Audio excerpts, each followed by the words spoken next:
I still remember the shimmer of the chandelier above the banquet hall, the way its light fractured through the crystal and scattered across the white floor like pieces of glass. It was a perfect wedding. My sister made sure of that. Every detail gleamed with curated perfection. The silver cutlery, the imported lilies, even the smiles she had rehearsed in the mirror. And then there was me, the backup, the emotional extra. She'd chosen a dress for me herself. Pale gray, she'd said, to complement but not compete. Her voice carried that sugar-sweet tone that only family can disguise cruelty with. I had smiled and nodded, because by then, I had already learned that silence hurts her more than words ever could. When I walked into the hall that night, the sound of clinking glasses and laughter filled the air. People I hadn't seen in years hugged me, their eyes scanning my outfit, then darting toward my sister as if confirming I knew my place. At the head table, she looked radiant, draped in lace and pride. When her eyes met mine, she tilted her head, lips curling in that familiar, practiced smirk. "Don't embarrass yourself tonight," she said softly, just loud enough for me to hear. "You've done enough of that in life." A few people nearby chuckled awkwardly. I smiled back. "I'll try not to steal your spotlight," I said, pouring myself some champagne. "After all, it's fragile." Her groom Ethan laughed nervously, sensing the frost beneath our words. My sister placed her manicured hand over his and said, "She's always been dramatic. You'll get used to it." If you've ever felt like the ghost at your own family's table, tell me where you're listening from, because that's exactly what I was that night, present, visible, yet entirely unseen. I let their laughter echo, watching how they performed for each other, how every gesture was a performance. But underneath, I could sense it. The tremor in her voice when she mentioned honesty, the flicker of her eyes whenever Ethan's mother asked about how they met. I already knew the truth. I'd known for weeks, and she didn't know that I knew. The music started, soft violins filling the hall. Couples rose to dance, and I sat quietly, letting the sound fade into the background. That's when I noticed Daniel, the wedding videographer, adjusting his camera near the projector setup. He caught my eye and gave a small nod. It was the kind of acknowledgement that carried weight, the silent understanding of a secret kept. I reached into my clutch and felt the small USB tucked inside. Just the weight of it was enough to calm me. Inside, it wasn't a bombshell. It was something simpler, more elegant. The truth, recorded in her own words. A memory flashed through my mind. 3 months earlier, in a dimly lit cafe. My sister's voice had been sharp, brittle. She was on the phone, unaware that I sat 2 tables away. "Ethan doesn't need to know about that," she'd said. "He'd never marry me if he found out."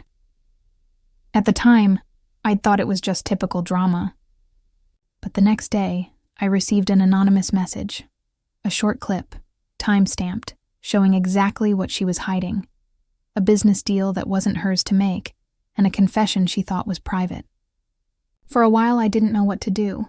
She'd stolen my ideas before, my credit, even the promotion that should have been mine. But this time was different. This time, it wasn't just my silence she was banking on. It was my compliance. Back in the banquet hall, her laughter rang out again, echoing off the marble floors. I raised my glass when she toasted to family, to forgiveness, and for a brief second our eyes met again. There was something almost pleading in hers. Like she knew I had stopped playing her game, but didn't yet know the rules had changed. Ethan leaned in to whisper something to her, and she giggled, too loudly, too practiced. My gaze drifted to the screen behind them. It was blank for now, but soon it would light up. The wedding montage, she'd called it. I had seen the original file she'd prepared. Romantic clips, smiling faces, the perfect facade. But the one waiting in the system now was slightly different. Daniel had ensured that. A seamless cut. No edits, no voiceovers. Just truth. As the night deepened, I found myself oddly calm. There was no shaking, no rage left in me, only clarity. I had given her every chance to come clean. I'd even told her quietly a week before. Secrets have a way of showing up when you least expect them. She had laughed. Now I waited. The lights dimmed slightly, signaling the start of the presentation. Guests clapped, champagne glasses chimed, and my sister leaned proudly against Ethan's shoulder. The projector flickered to life, filling the hall with soft music and the first few seconds of the video. I watched her smile, confident, unaware. And I whispered to myself, "Let's begin." The first image on the screen was exactly what she expected. Flowers, laughter, sunlight spilling over white fabric. She relaxed, probably thinking she'd won. But I didn't watch her. I watched the guests, their smiles soft, their eyes bright, their hands frozen mid-clap. Because I knew what was coming next. But before we reach that moment, you need to understand something. This wasn't just a wedding. It was a stage built on years of my silence. Every ribbon, every rose petal, was stitched with a small lie, each one borrowed from my trust. Growing up, my sister Julia was the golden one. I was the reliable one, the shadow that held the light steady for her to shine. She had a way of turning everything into performance, even love. I used to admire that confidence, the way she could bend any room to her will, until the bending started to break people. When our parents passed, we inherited the family business together, or so I thought. She convinced me to let her manage the financial side. "Just until you find your footing again," she'd said, smiling. I believed her. For nearly a year, she drained accounts, shifted assets, and left my name out of every formal document. By the time I noticed, I was the one borrowing from her, according to the records. I didn't confront her immediately, not because I was afraid, but because I wanted to understand why. When I looked through the files, I found something stranger, a separate account, hidden under a corporate alias, one she'd used to fund part of this very wedding.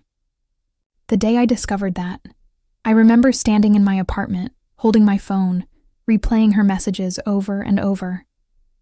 "You'll be there, right? I really want this to be special. You've always been my best supporter." Supporter. That word burned. I almost didn't attend. But then the video arrived. It came from a private number, no message attached. I remember opening it with shaking hands, expecting maybe a scam, maybe some cruel prank. Instead, I saw her, my sister, sitting in that same cafe, laughing with a man who wasn't Ethan. Her voice was casual, confident. "Ethan's family will never know. I'll fix the books before the audit. Claire won't say anything. She never does." That last line, I must have replayed it 50 times. She never does. That's when the decision settled like a stone in my chest. I wouldn't scream, I wouldn't beg, I wouldn't even accuse. I'd do exactly what she thought I couldn't. Say nothing, and let the truth speak itself. I went to the videographer, Daniel, a week before the wedding. We'd gone to college together, and I knew he owed me a favor. I showed him the clip. He didn't ask questions. He just looked at me and said, "You sure about this?" "I'm sure," I said. She wanted a perfect film. Let's give her one. The night before the wedding, I barely slept. The sound of rain against my window reminded me of the years I'd spent holding my tongue, watching her get away with everything because it was family business.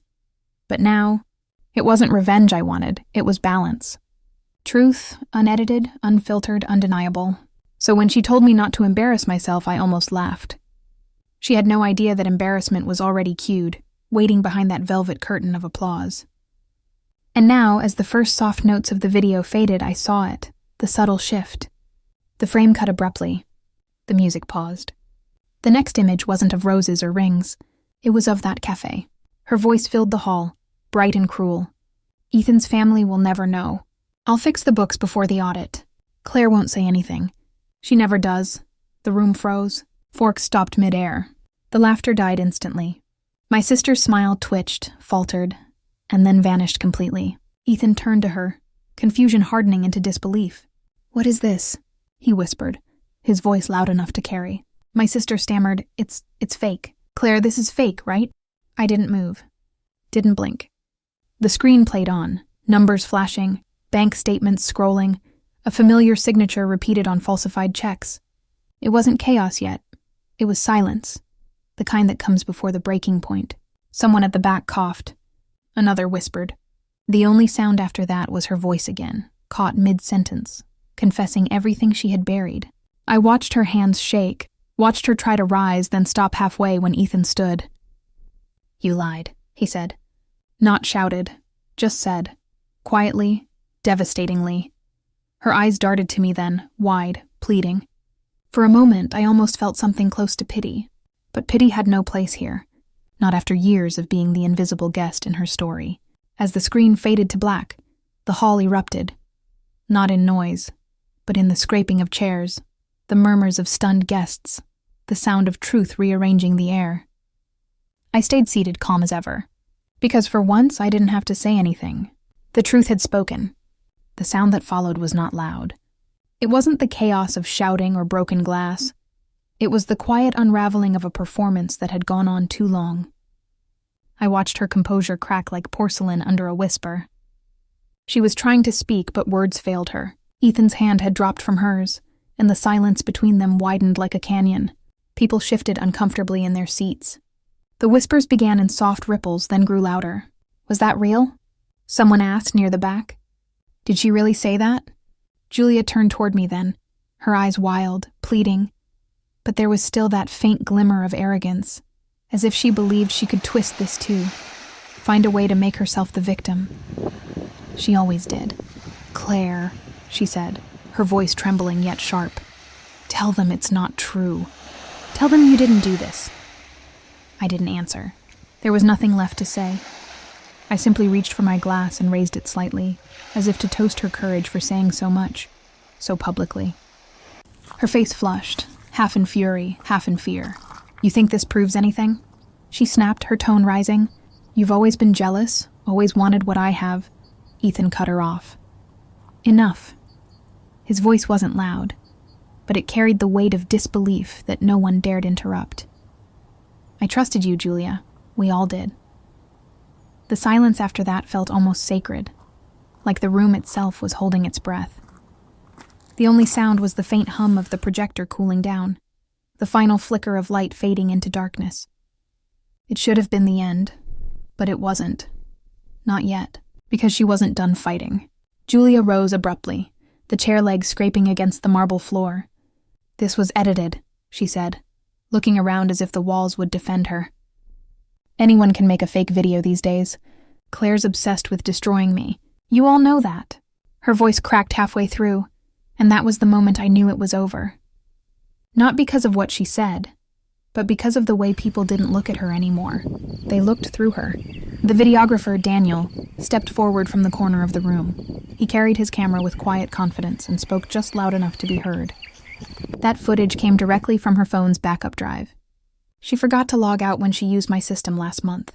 There were no edits. Julia froze. Every word from him struck her like a small final verdict. Ethan turned away first, his shoulders stiff. Then his mother followed. One by one, guests began to leave the table, some politely, others whispering. The sound of heels against tile, the shuffle of coats, the fading music, all of it blurred into something strange and hollow. I didn't move. I sat there, my heartbeat steady, my hands still resting lightly on the tablecloth. I thought about the years that had led to this, the times I'd stayed silent, the nights I'd written and deleted messages I'd never send. There had been 1,000 small betrayals, but this was the first time she'd been forced to face one. When only a few people remained, she looked at me again, her expression shifting from rage to something almost childlike. Why? She whispered. Why would you do this to me?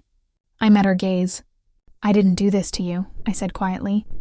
You did this to yourself. I just stopped protecting the lie.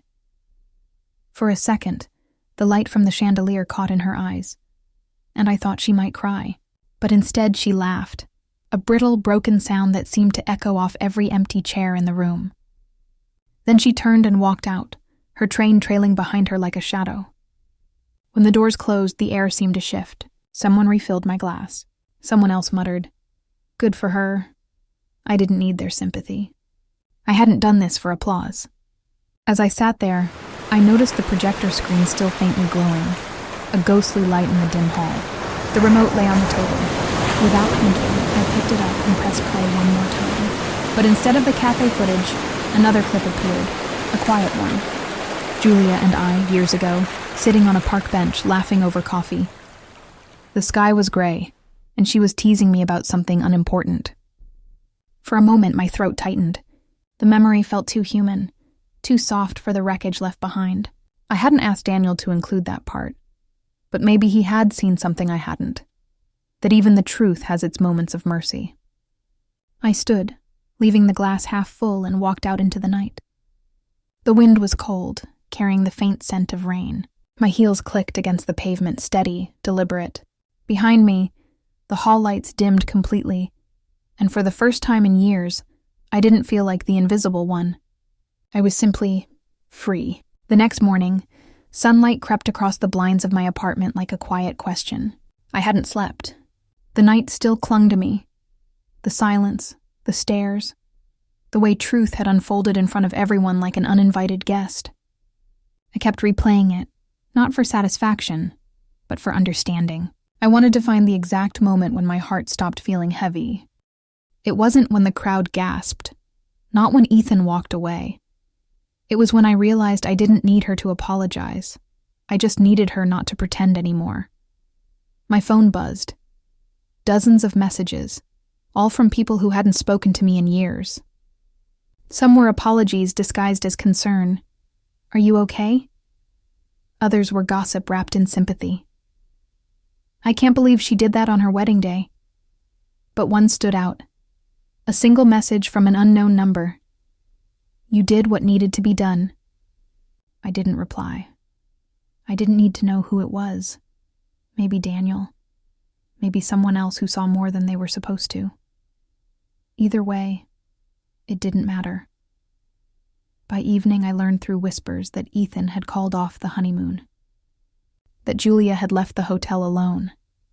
That her perfect story had collapsed, frame by frame, under the weight of her own script. But truth, I've learned, doesn't end with exposure. It lingers. It seeps into the smallest corners of memory. It follows you until you decide what to do with it. 2 days later, I received a call. Unknown number again. I answered. "Claire," the voice said, thin but steady. "My sister." There was a long pause, like she was waiting for permission to exist in my silence. "I didn't know it would go that far," she said finally. "Ethan's gone. His family. They want nothing to do with me." Her voice cracked slightly, but she caught it fast. "You've ruined my life." I let the words hang there, not out of cruelty, but because I'd spent too many years filling the silence for her. "No," I said softly. "I just stopped letting you ruin mine." She exhaled shakily.